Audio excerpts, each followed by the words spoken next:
Hello everyone. Today we will be studying about the Unit 1 Basics of Measurement, in that Lecture 4 from the subject Electronic Measurements and Instrumentation. So first we will be seeing about the contents.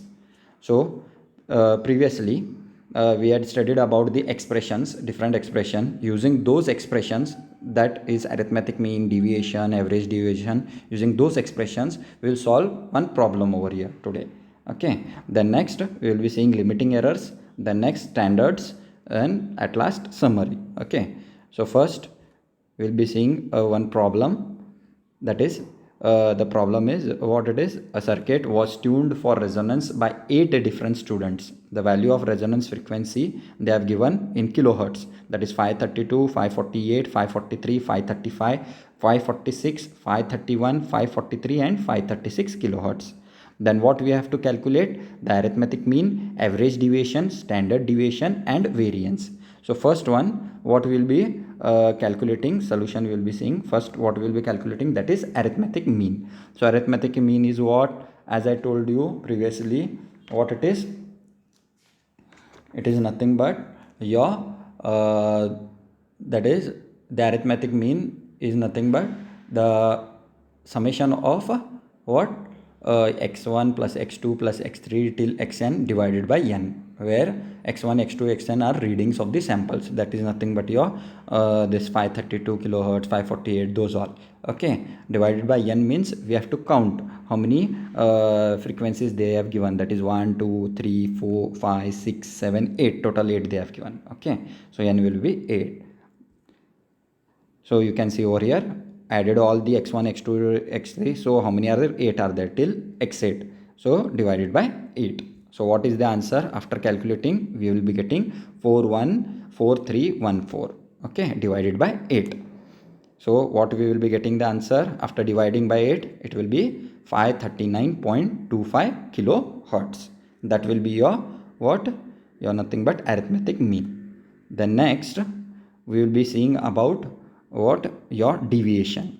So deviation we have to know, that is nothing but your d1 is nothing but d1 is equal to x1 minus x bar. Okay, so d1, what? All those things we will be finding over here.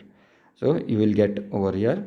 So d1 is minus 7.25, that is x1 minus x bar it is. So your x bar, what it will be? X bar is nothing but what you have got now previously, x bar, that is 539.25, that is your x bar. Okay, and your d1 that is your x1, what it will be? First one 532 minus that you will get minus 7.25, like that till d8 you have to do. Okay, that is x bar xn minus x bar it is. Okay, the next one, that will be your deviation for the mean. You can see over the this formula, x1 xn minus x bar. Okay, then next, average deviation we have to find. So what will be your average deviation? That is d1 plus d2, d3, d4, d5, that is your deviation what you have got. Those answers you have to add it and divide it by 8. So you will be getting what? D is equal to 5.75 kilohertz. The next one, standard deviation. Standard deviation formula is nothing but square root of d1 square plus d2 square plus d3 square plus like that till how much I have? d8 square divided by n minus 1, that is 8 minus 1. So it is nothing but after adding you will get 42.783 divided by 8 minus 1, that is 42.783 divided by 7. So what will be your answer after calculate dividing it? It will be 6.54 kilohertz, your standard deviation. Okay, then variation is nothing but square root of standard deviation. Okay, that is 6.54 divided square. So what you will be getting? V is nothing but after calculating its square is 42.77 kilohertz. So you can do it in your calculator, so it will be faster. Okay, then next, limiting errors. We will be seeing about the limiting errors. So in this limiting errors, what it is? Your limiting errors are nothing but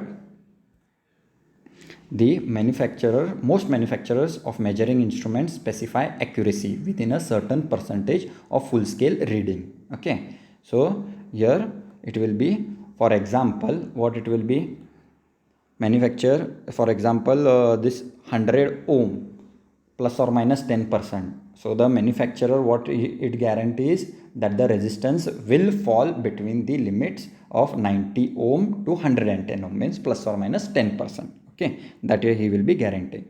So manufacturer is not specifying a standard deviation or a probable error, but promises that the error lies within the specified limits. Okay, so that is your limiting errors. The next, standards. So standard is a physical representation of unit of measurement. Then standards are classified as follows. So how they are classified, that will be seeing standards.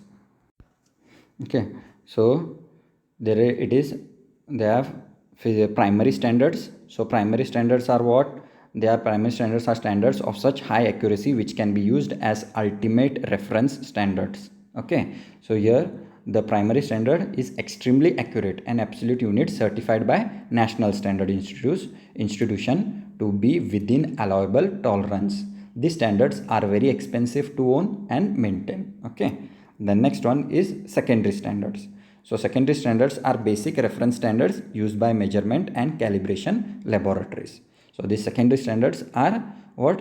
Each laboratory periodically sends its secondary standard to the National Standards Laboratory for calibration and comparison against the primary standards. So primary standards, they will be first topmost, to that the secondary standards they will be sending and calibrating it. Okay, the next one, they are obtained by comparing with primary standards. The next, working standards. So working standards, these standards are used to check and calibrate general laboratory instruments for the accuracy and performance. So they will be checked by what? Secondary standards. Okay, so these working standards are the lowest level of standards and are used as measurement reference on a day-to-day basis in industrial establishment and laboratories. Okay, the next one is what? International standards. The Institute of Electrical and Electronics Engineering Standard Association, that is IEEE, is an organization within IEEE that develops global standards in a broad range of industries, including power and energy, biomedical, healthcare, information technological, and robotics, telecommunication, etc. Okay, so here IEEE standards are a set of procedures, standards, test methods, nomenclatures, definitions, etc. So these standards have been kept updated. Many of the IEEE standards have been adopted by other agencies and societies.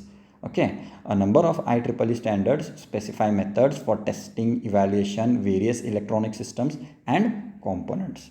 So here an example is, there is a standard method for testing and evaluation of the attenuators. Okay, then next one will be seeing now summary.